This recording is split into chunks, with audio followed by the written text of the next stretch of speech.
হচ্ছে জাভার এই what is Java এটা ফার্স্ট পার্টটা দেখতেছিলাম, এখন হচ্ছে আমরা সেকেন্ড পার্টটা দেখব।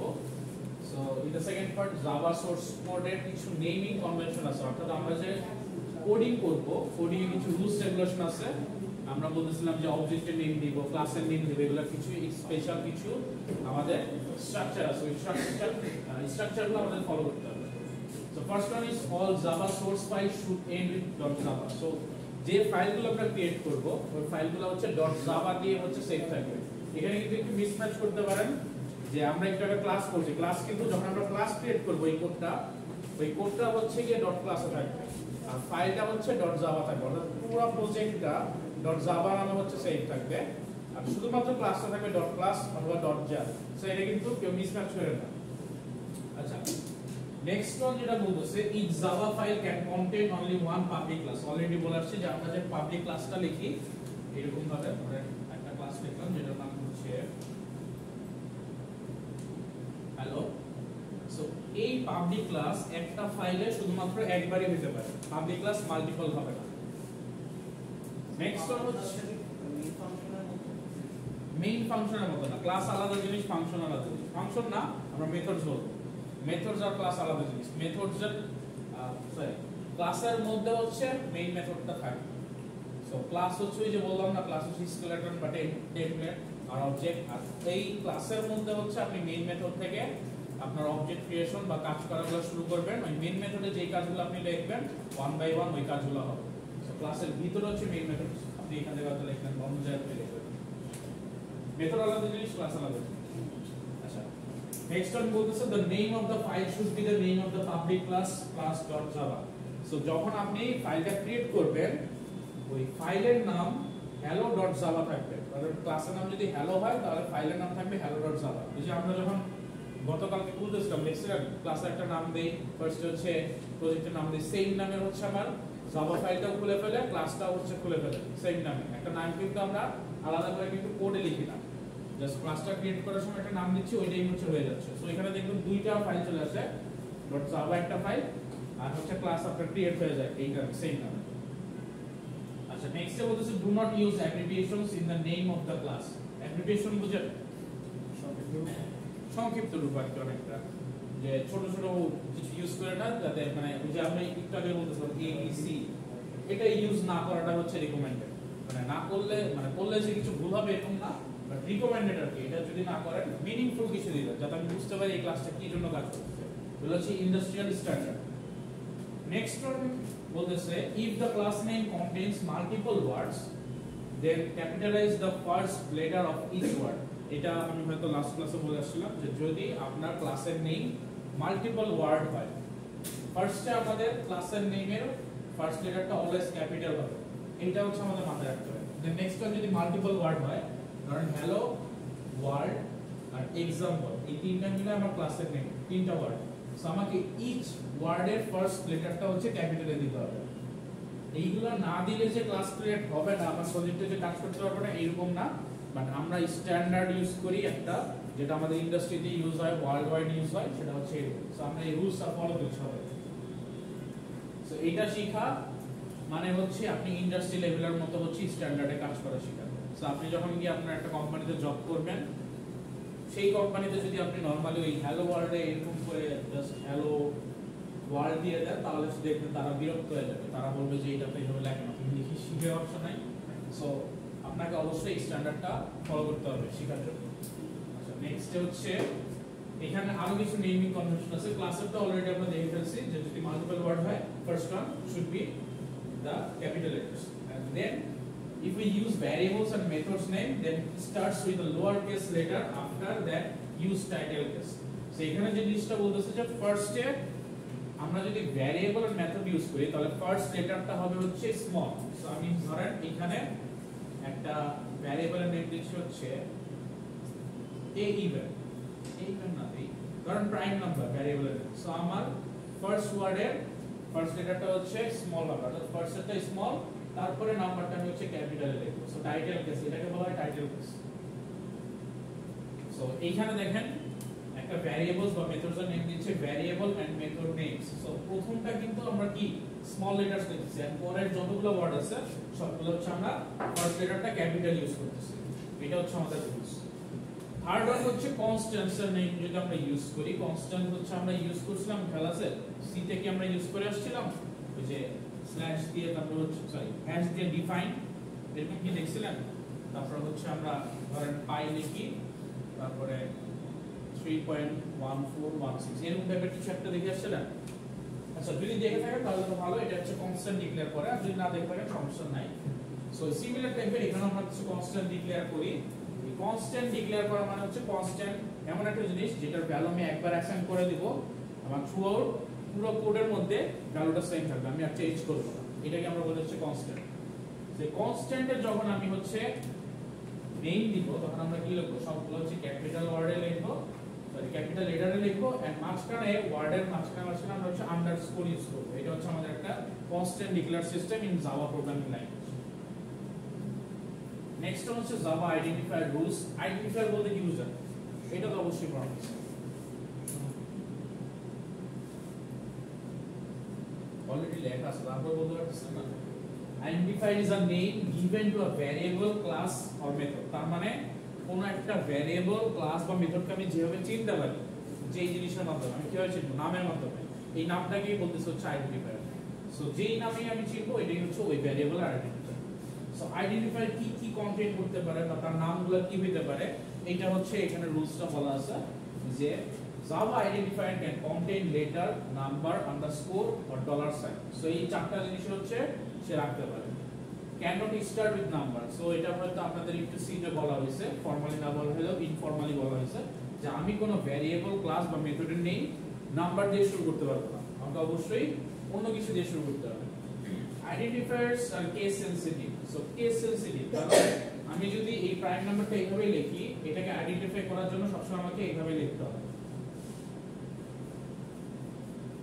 আমি যখন পরবর্তীতে এটাকে আইডেন্টিফাই করব অথবা ভ্যালু চেঞ্জ করব আর কখন ক্যালকুলেশন করব, অবশ্যই আমাকে সেম লিখতে হবে। আমি যদি এইভাবে লিখি যে এটা ক্যাপিটাল তারপরে প্রাইম নাম্বার, তাহলে কিন্তু সে এটাকে সার্চ করে পাবে না, এটা কিন্তু ডিফারেন্ট হয়ে যাবে। সো অবশ্যই কেস সেনসিটিভ। নেক্সট হল হচ্ছে have no maximum length. So আমি যদি নেমটা ইউজ করি, এই নাম কত বড় আমি দিব এটা কোনো লেন্থ নাই, আমি চাইলে হচ্ছে 100টা লেটার দিয়ে একটা ভ্যারিয়েবলের নেম রিপ্রেজেন্ট করতে পারি, এটা কোনো প্রবলেম নাই। বাট আমরা সাধারণত এরকম করি না, আমাদের শর্ট রাখাটাই হচ্ছে মেইন গোল থাকে, কারণ এটা বলি নিয়ে যখন আমরা পরবর্তীতে কাজ করব, যদি অনেক বড় হয়ে যায় বারবার টাইপ করাটা অনেক টাইম কনজিউমিং। নেক্সট ওয়ান বলেছে can not be a keyword but it can contain a keyword as a part of its name. So can not be a keyword, keyword বুঝেন, কিওয়ার্ড বুঝেন না, সিনট্যাক্স কিওয়ার্ড। কিওয়ার্ড হচ্ছে যেইগুলা already আপনি use করেন আপনার command ল্যাঙ্গুয়েজে, যেমন ইন্টিজার একটা ডেটা টাইপ, এইটা একটা কিওয়ার্ড। এটা কি মিন করে, এটা হচ্ছে ডেটা টাইপ মিন করে,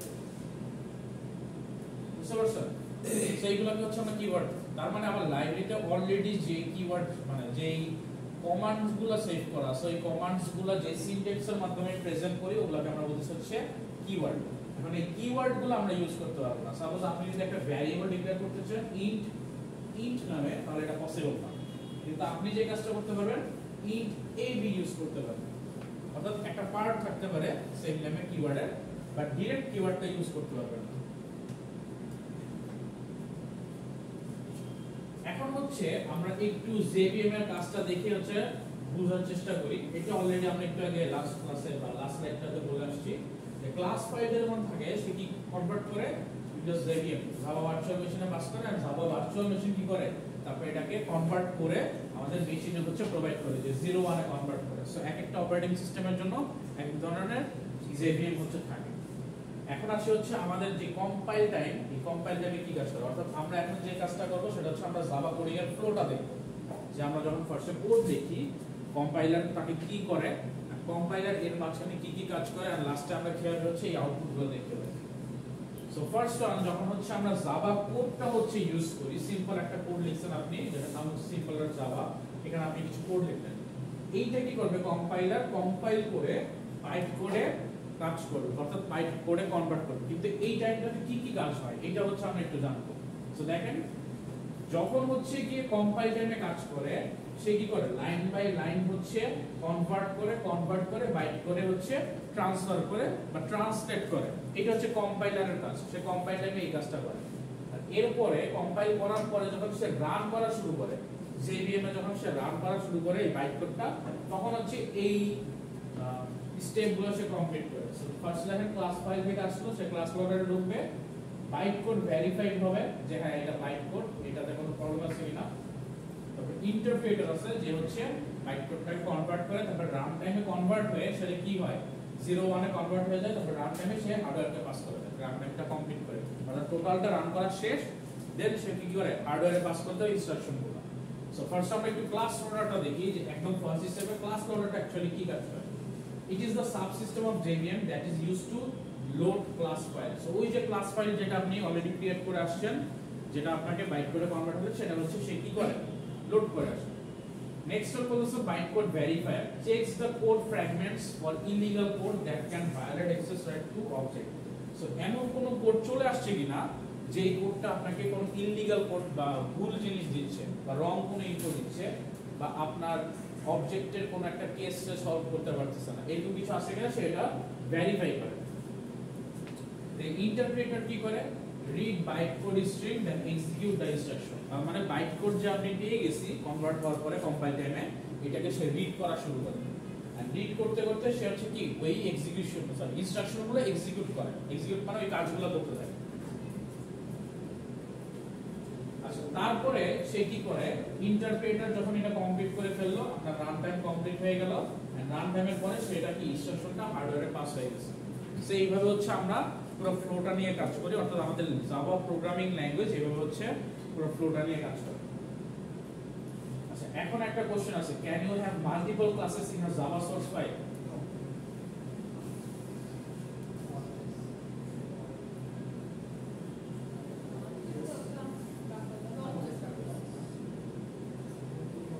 শিওর মাল্টিপল ক্লাস করতে পারবে, অবজেক্ট ডিফারেন্ট এইখানে যে জিনিসটা হয় যে আমরা চাইলে মাল্টিপল ক্লাস করতে পারি, কিন্তু আমাদের যে কন্ডিশনটা ছিল সেটা কি পাবলিক ক্লাস মাল্টিপল হতে পারবে না একটা ফাইলে। সো আমরা পাবলিক ক্লাস বাদেও আরো অনেক টাইপের ক্লাস করব, হ্যাঁ প্রাইভেটলি, অ্যাকচুয়ালি প্রাইভেট। সো আরো হচ্ছে কি কিছু ভ্যারিয়েন্ট আছে যেগুলোকে আমরা বলি এক্সেস মডিফায়ার, সো ওইটার উপর ডিপেন্ডস করে আমাদের ক্লাস কিন্তু মাল্টিপল হতে পারে। সো এখানে দেখেন কোনটা ক্লাসের মধ্যে কিন্তু লেখা নাই পাবলিক, সবগুলো কিন্তু নরমালি ক্লাস লেখা আছে। আর নরমালি লিখলে কি হয় এটাও আমরা পড়ব আস্তে আস্তে, বাট আমি এট এ টাইম একটা পাবলিক ক্লাসে একবারই হচ্ছে ইউজ করতে পারবো পুরো ফাইল, কিন্তু মাল্টিপল ক্লাস ইউজ করতে পারবো যদি ওই ক্লাসটা পাবলিক না হয়। সো মোটামুটি আমাদের জাভা সম্পর্কে এই পর্যন্তই হচ্ছে এই স্লাইডে। জাভা আমরা এইভাবে কাজ করি, এখানে কিছু ইন্ট্রোডাক্টরি জিনিসপত্র দেওয়া ছিল। এখন আমরা একটু পরে হালকা একটু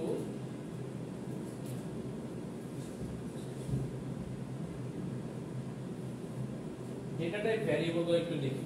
এটা আমাদের হচ্ছে অনেকটা সি প্রোগ্রামিং এর মতোই, জাস্ট আমি একটু রিপিট করতেছি। এখানে কিছু এক্সট্রা ডেটা টাইপ চলে আসে যেগুলো আমরা তো সি তে দেখে আসি। So first of all variable কি সেগুলো সবাই জানে।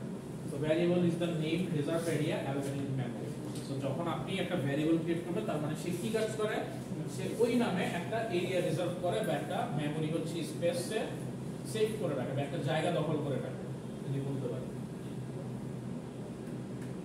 এইখানে জাভা প্রোগ্রামিং ল্যাঙ্গুয়েজে তিনটা টাইপের ভ্যারিয়েবল থাকে, একটাকে বলা হচ্ছে লোকাল ভ্যারিয়েবল, আরেকটা বলা হচ্ছে ইনস্ট্যান্স ভ্যারিয়েবল, আরেকটা হচ্ছে স্ট্যাটিক ভ্যারিয়েবল। তো তিনটা ভ্যারিয়েন্টকে হচ্ছে আমরা দেখবো এই ক্লাসে। সো ভ্যারিয়েবলগুলো হচ্ছে কি একটু আগে রিড করি, তারপর আমরা ওয়ান বাই ওয়ান एग्जांपल দেব। So a variable declared inside the body of the method is called local variable. So মেথডের মধ্যে যদি কোনো ভ্যারিয়েবল ডিক্লেয়ার করি, অর্থাৎ এই জিনিসটা বোঝাচ্ছে সাপোজ আপনি একটা ভ্যারিয়েবল ডিক্লেয়ার করলে একটা মেথডের মধ্যে,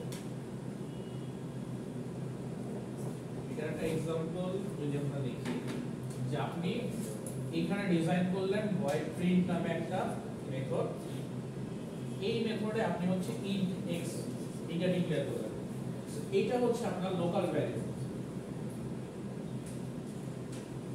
অর্থাৎ এই ভ্যারিয়েবলটা আমি এই মেথডের বাইরে চলে গেলে আর অ্যাক্সেস করতে পারবো না, কারণ এটা আমরা লোকালি ইউজ করতেছি। এটার ভিতরেই যদি আমি ইউজ করি বারবার তাহলে পাবো, কিন্তু বাইরে গেলে আর পাবো না।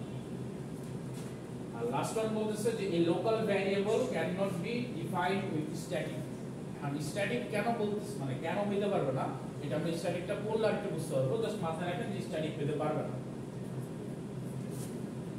The next one হচ্ছে instance variable. Instance variable কি? A variable declared inside the class but outside the body of the method is called an instance variable. তার মানে কি বলতেছে, এই পুরো ক্লাসের মধ্যে যে কোনো জায়গায় হতে পারে, কোনো প্রবলেম নাই, কিন্তু সে কি করবে, মেথডের বাইরে থাকবে। এখন একটু আমাদের বুঝতে হবে যে মেথড বলতে আমরা কি বুঝাচ্ছি। এটা হচ্ছে ইউজার ডিফাইন্ড মেথড, আমরা কিন্তু মেইন মেথডের কথা বলবো না। মেইন মেথড কিন্তু একটু আলাদা, ওটার ক্যারেক্টারিস্টিক্স আমাদের এই মেথডের মতো না। এখন আপনি যদি বলেন যে স্যার মেইন মেথডের মধ্যে তো আমি একটা ভ্যারিয়েবল ডিক্লেয়ার করতে পারি, যেমন আমি যদি এখানে লিখি পাবলিক স্ট্যাটিক ভয়েড মেইন,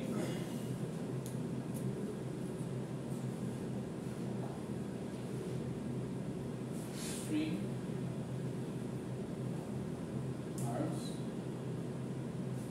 এইখানে যদি আমি একটা ভ্যারিয়েবল ডিক্লেয়ার করি, আপনার কোশ্চেন হতে পারে স্যার তাহলে এটা কি ভ্যারিয়েবল, এটাও ইনস্ট্যান্স ভ্যারিয়েবল, বাট এখানে যে জিনিসটা বলতেছে যে আপনার এই ক্লাসের মধ্যে থাকবে, বাট আপনি যে এই মেথডগুলো ইউজ করতেছেন ইউজার ডিফাইন্ড, এই মেথডের মধ্যে থাকবে না। বাট মেইন মেথডটা তো আপনার রান করবে আপনার কোড, যদি আপনি মেইন মেথড না লেখেন তাহলে আপনার কোডই রান হবে। মেইন মেথড হচ্ছে বাই ডিফল্ট গ্লোবালের মতো কাজ করে। সো এইটাকে বলতেছে হচ্ছে আমরা ইনস্ট্যান্স ভ্যারিয়েবল। আর লাস্টে বলতেছে it is called an instance variable because its value is instance specific and is not shared among instances. তার মানে এটা বলতেছে যে এইখানে যে ভ্যালুটা আমি এখানে দিলাম, সাপোজ ধরেন x = 5, সরি n = 5 দিলাম, এই ভ্যালুটা n এর কাছেই থাকবে, n এটা শেয়ার করবে না কোথাও, বা অন্য কারো ভ্যালুতে এটা চেঞ্জ হয়ে যাবে না, এই জিনিসটা আমি বলছি। আর লাস্ট ওয়ান বলতেছে হচ্ছে স্ট্যাটিক ভ্যারিয়েবল। স্ট্যাটিক ভ্যারিয়েবল আমরা বলতে বোঝাচ্ছি কি, যে যেই ভ্যারিয়েবলের ভ্যালুটা সাধারণত হচ্ছে আমরা চেঞ্জ করতে যাব না, এইরকম টাইপের ভ্যারিয়েবল। কারণ এই ক্লাসে আমি একটা ভ্যারিয়েবল লিখলাম, এই ক্লাসের মতো এই ভ্যারিয়েবলের ভ্যালুটা আমি সেমই রাখতে চাচ্ছি, কোথাও চেঞ্জ করব না। সো ওই টাইপের ভ্যারিয়েবল যদি আমরা ইউজ করি এটাকে স্ট্যাটিক, বাট এটাকে ডিক্লেয়ার করার একটা রুলস আছে। ফার্স্ট একটু দেখি, a variable that is declared as static is static variable। তার মানে স্ট্যাটিক কোন একটা ভ্যারিয়েবলকে স্ট্যাটিক টাইপে যদি আমি ডিক্লেয়ার করি তাহলে সেটা স্ট্যাটিক ভ্যারিয়েবল হয়ে যায়। এবং টাইপটা কি, can not be local and you can create a single copy of the static variable and share it among all the instances of the classes। তার মানে এখানে বলতেছে ইনস্ট্যান্স অফ দ্য ক্লাসেস কি, অবজেক্ট, এটা তো বুঝতে পারতেছেন। সো অবজেক্টে আপনি ইউজ করতে পারবেন, অর্থাৎ আপনি যদি একটা স্ট্যাটিক ভ্যারিয়েবল করেন যেটাতে একটা স্ট্যাটিক কিওয়ার্ড থাকে, আমি একটা एग्जांपल দিয়ে দিই, সাপোজ int a = 10, এটা হচ্ছে স্ট্যাটিক ভ্যারিয়েবল। এই ভ্যারিয়েবল যদি আপনি একবার ডিক্লেয়ার করেন তাহলে আপনি যতগুলো অবজেক্ট ক্রিয়েট করবেন অবজেক্টের মধ্যে আপনি ইউজ করতে পারবেন, কোনো প্রবলেম নাই। অবজেক্টের বাইরেও যদি কোথাও ইউজ করতে চান তাও ইউজ করতে পারবেন, কারণ এটা হচ্ছে স্ট্যাটিক, সব জায়গায় আপনি ইউজ করতে পারবেন। কিন্তু এটার ভ্যালু অলওয়েজ আমরা সেমই রাখি, চেঞ্জ করি না। এই সবগুলো ইন্টিজার এ তো একটা ভেরিয়েবল, তাহলে স্ট্যাটিক কি আলাদা একটা রুলস, যে স্ট্যাটিক কিওয়ার্ডটা ইউজ করতে হবে আমাকে, যেই ভ্যারিয়েবলের সামনে আমি স্ট্যাটিক লিখবো সেটাই হচ্ছে স্ট্যাটিক ভ্যারিয়েবল হয়ে যাবে। বাট এটা লোকাল হইতে পারবে না। লোকালটা কি ছিল, এই মেথডের ভিতরে। সো আমি এই মেথডের মধ্যে স্ট্যাটিক ভ্যারিয়েবল লিখতে পারবো না, কারণ এই ভ্যারিয়েবলগুলো এই মেথডের মধ্যেই শেষ। এই কারণে একদম ফার্স্টে আমরা বলতেছিলাম যে local variable can not B defined with static keyword. So local variable এটাকে আমি স্ট্যাটিক যদি অ্যাড করে দেই তাহলে আমি ইউজ করতে পারবো না, এটা এরর চলে আসবে, বুঝবে যে লোকাল ভ্যারিয়েবল আমরা স্ট্যাটিক ওয়েতে ইউজ করতে পারবো না। এখন আমরা হচ্ছে একটা एग्जांपल দেখি, অলরেডি দেখাই হয়েছে, তারপর আমরা একটু দেখি। সো আমরা একটা পাবলিক ক্লাস নিলাম, এটার নাম দিলাম হচ্ছে a। এর মধ্যে যখন আমরা হচ্ছে এই মেইন মেথডই ইউজ করতেছি, এটা কি ইনস্ট্যান্স ভ্যারিয়েবল।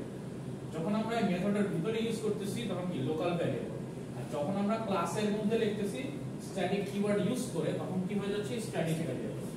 যদি আমরা স্ট্যাটিক ভ্যারিয়েবলটা সরাই দিতাম, এইটা রাখতাম, তাহলে এটা কি হইতো, লোকাল হইতো।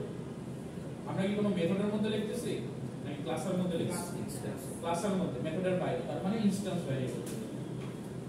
সো এটা একটু আমাদের বোঝা লাগবে। এরকম এক্সামে কোশ্চেন আসতে পারে, আপনাকে একটা ভ্যারিয়েবল দিয়ে বলতে পারে যে এখানে যে ভ্যারিয়েবলস গুলো দেওয়া আছে এগুলো কি টাইপের ভ্যারিয়েবলস, তখন কিন্তু আপনাকে ফাইন্ড আউট করে বলতে হবে। আর কোনো কোশ্চেন এটা নিয়ে?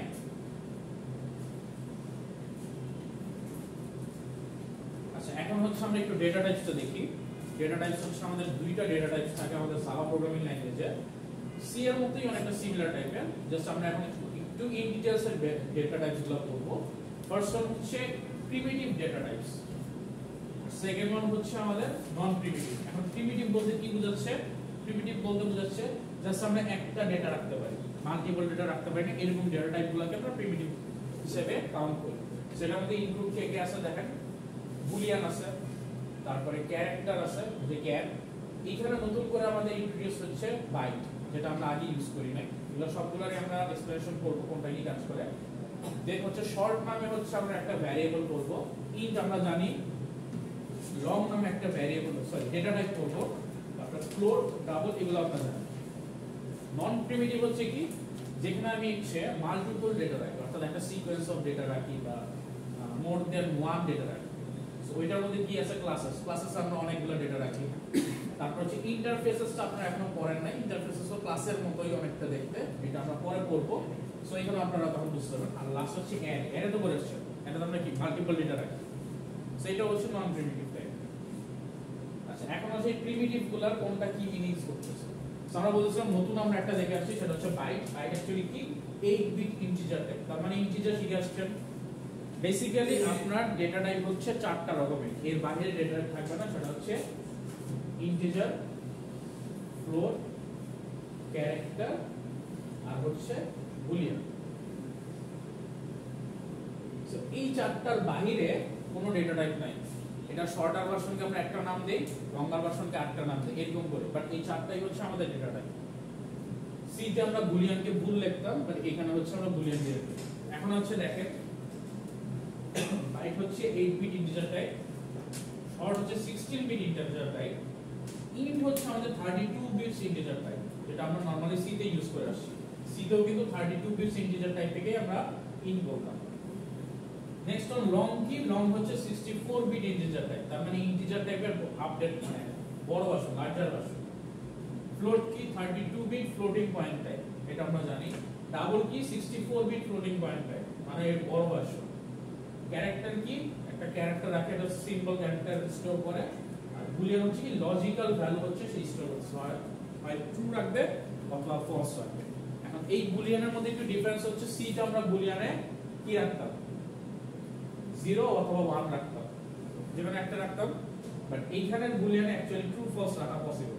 আমি বুলিয়ান ধরেন n is equal to true, এটা করতে পারি। সো ট্রু অথবা ফলস রাখতে হবে, এটাই ডিফারেন্স, আর কোনো ডিফারেন্স নেই। কোনো কোশ্চেন এইটুকে? তাহলে হচ্ছে আমরা একটু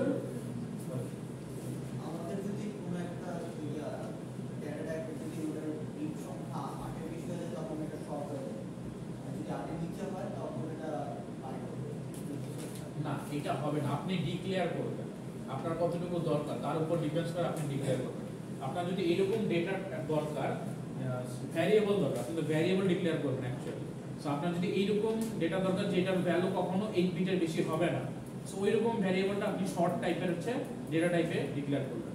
আর যদি এরকম হয় যে আপনার 8 বিটের বেশি হয়ে গেছে বাট 16 বিটের কম হবে, তখন এইগুলা বেশি ইউজ করি যখন আমরা অপটিমাইজ করতে চাই আমাদের প্রোগ্রামটাকে। সো যখন আমরা একটা লার্জার প্রোগ্রাম নিয়ে কাজ করি, এখন আপনি যদি লং নিয়ে ফেলেন, সাপোজ আপনি ইন্টিজার না নিয়ে লং নিয়ে ফেলছেন, লং কত বিট নিবে? 64 বিট। আপনি আরেকটা লং নিলেন, এরকম করে 64 বিট নেবেন। আপনি ধরেন এরকম করে 1000টা ভ্যারিয়েবল নিছেন, সবগুলো 64 বিট, বাট আপনি দেখতেছেন আপনার কোনোটাতেই ইন্টিজার মানে 32 বিটস এর বেশি নাম্বার দরকার পড়তেছে না, বিটস দরকার পড়তেছে না। তার মানে কি ডাবল স্পেস আপনার দরকার পড়তেছে, শুধু শুধু ডাবল স্পেস হচ্ছে যাচ্ছে, কারণ 32 বিট দরকার, আপনি নিয়ে রাখছেন 64 বিট, সো আপনার বেশি লাগতেছে না। সো এই কারণেই ডেটা টাইপগুলোকে শর্ট করা হয়েছে, লং করা হয়েছে, আমাদের রিকোয়ারমেন্টস এর উপর ডিপেন্ডস করে যে আমরা কিভাবে চাই। সাইজ আমরা মানে যতটুকু পারি মিনিমাইজ করতে পারি। হ্যাঁ, যদি আপনার মনে হয় যে এর বেশি ভ্যালু আসবে না, তাহলে আপনি মিনিমাইজ করতে পারেন, কোনো প্রবলেম নেই। উল্টা আরো ওইটা অপটিমাইজ, ওইটা আরো ভালো হবে। আপনার যদি এরকম হয় যে 8 বিটের নাম্বারের বা ভ্যালুর বেশি আমার ভ্যালু আসবেই না কখনো এই ভ্যারিয়েবল, তাহলে আমি ওই ভ্যারিয়েবলটা নিব হচ্ছে শর্ট টাইপের, সরি বাইট টাইপের।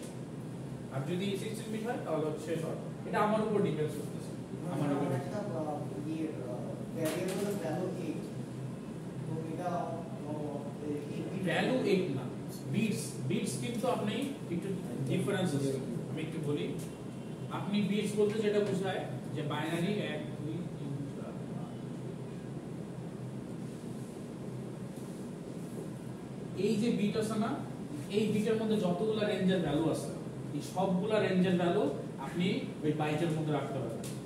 অর্থাৎ 8টা 0 যে বাইনারি আর 8টা 1 এর বাইনারি এর মধ্যে যতগুলো নাম্বারস পসিবল ডেসিমাল নাম্বার অর্থাৎ ইন্টিজার নাম্বার সবগুলো আপনি কই রাখতে পারবেন, এই বাইটের মধ্যে রাখতে পারবেন। সো আপনার যদি এরকম হয় যে এর বাইরে কোনো নাম্বার আপনার কাছে আসবেই না কখনো, এই বাইটে আপনি ইউজ করতে পারবেন তাহলে।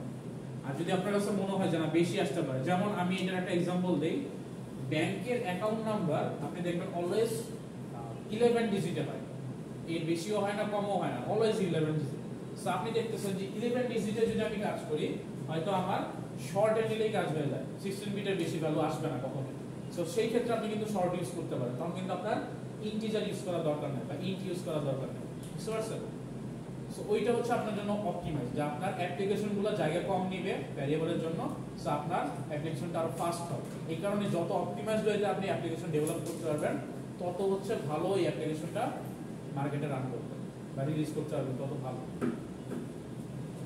আর কোনো কোশ্চেন?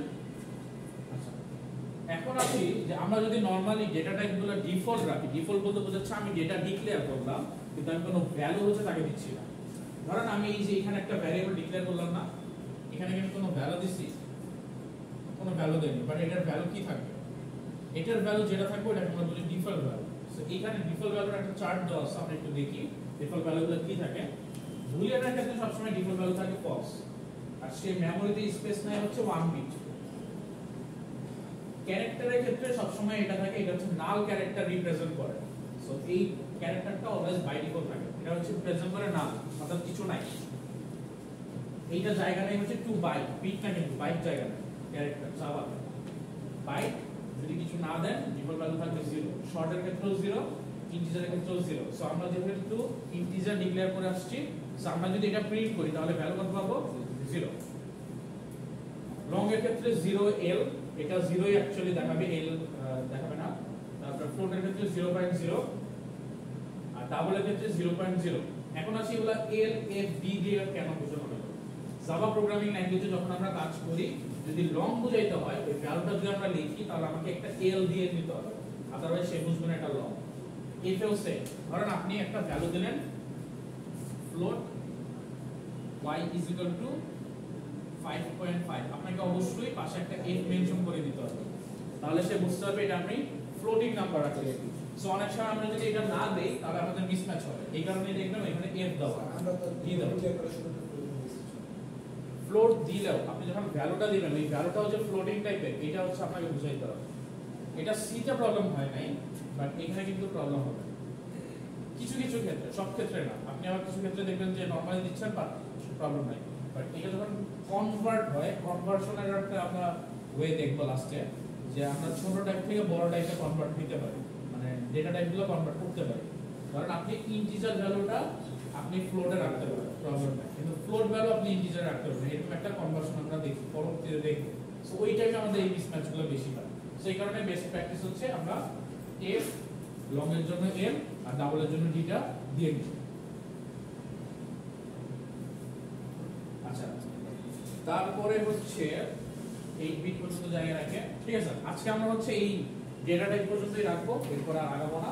নেক্সট হচ্ছে আমরা অপারেটর থেকে স্টার্ট করব। এগুলো মোটামুটি আমাদের আগের পড়ে, জাস্ট আমি একটু রিভাইজ করতেছি যাতে একটু ল্যাকিং হয়। কারণ কোশ্চেন আছে তাহলে অফ করে